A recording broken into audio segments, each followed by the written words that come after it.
আসসালামু আলাইকুম রহমতুল্লাহ। বরাবরের ন্যায় ট্রাভেল ইনফরমেশন নিয়ে আমি আপনাদের মাঝে হাজির হয়েছি, আরিফ হোসেন রনি। আমি আজকে আপনাদেরকে ছোট্ট একটা ইনফরমেশন দিব। সেটা হলো, আপনারা সবাই অনেকে অবগত আছেন সৌদি আরবের মেডিকেল আপডেট নিয়ে।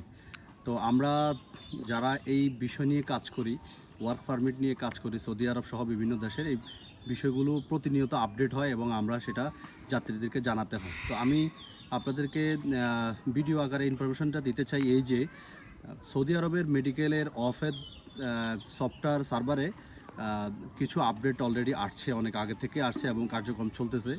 তো আমরা জানি সৌদি আরব বারবার মেডিকেল বিষয় নিয়ে খুবই সতর্ক হচ্ছে, মেডিকেল কঠিন করতেছে যেন কোনোভাবেই আনফিট পাসপোর্ট তাদের সৌদি আরবে না যেতে পারে, আনফিট হয়ে কোনো যাত্রী যেন সৌদি আরব না যায়।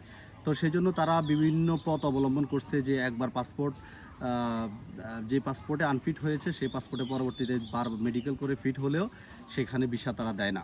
তো আমরা সেটার পরবর্তীতে আমরা যেটা করেছি সেটা হলো, আমরা একটা পাসপোর্ট করেছি, দুইটা পাসপোর্ট করেছি, এরপর আমরা মেডিকেল করে ফিট হয়ে দেন আমরা সৌদি আরব গেছি। তো এটাও সৌদি আরব অলরেডি ধরে ফেলছে। তারা এখন এই আপডেট করার জন্য তারা এনআইডি মেডিকেল স্লিপ ওয়াফেদ সার্ভারে মেডিকেল স্লিপ তুলতে এখন এনআইডির প্রয়োজন হয়। তো এনআইডি প্রয়োজন হলে এনআইডি দিয়ে একবার স্লিপ উঠলে, তো যদি ওই পাসপোর্ট দিয়ে কেউ আনফিট হয় তাইলে নতুন আপডেট অনুযায়ী সে আর দ্বিতীয়বার মেডিকেল স্লিপ উঠাতে পারবে না। মানে আপনি যদি কোনো কারণে একবার মেডিকেল স্লিপ উঠান, দেন যদি আপনার আনফিট হয় কোনো কারণে এনি হাও, পরবর্তীতে আপনাকে আবার নতুন করে যদি 6 মাস 9 মাস এবং পাসপোর্ট একটা দুইটা তিনটা যাই করেন না কেন, আপনি যখনই মেডিকেল স্লিপ উঠাতে যাবেন আপনার এনআইডি প্রয়োজন হবে। তো এনআইডি প্রয়োজন হলে এনআইডি দিয়ে যখন স্লিপ উঠানো হবে, কিন্তু সেটা আর উঠবে না। ওয়াফেদের এখন আপডেট হলো, আপনি একবার আনফিট হলে যে এনআইডি দিয়ে মেডিকেল স্লিপ উঠানো হবে সেই এনআইডি দিয়ে দ্বিতীয়বার আর উঠবে না।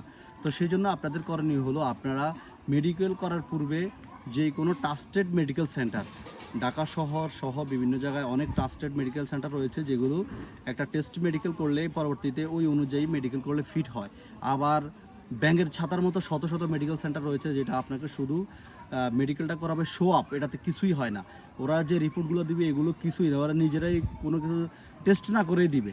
অতএব ওইগুলো না, যেগুলো মোটামুটি ট্রাস্টেড, ওইগুলো আপনারা একটা টেস্ট মেডিকেল করে দেন সৌদি আরবের জন্য মেডিকেল স্লিপ তুলে মেডিকেল করেন, নয়তোবা যদি একবার আনফিট হন বিভিন্ন বড় ধরনের হ্যাসেলের ভিতরে পড়তে হবে।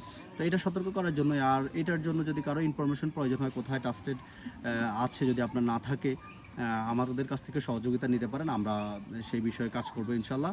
তো আপনাদেরকে একটু সতর্ক করার জন্য ভিডিওটি বের করা। সবাইকে ধন্যবাদ। আসসালামু আলাইকুম।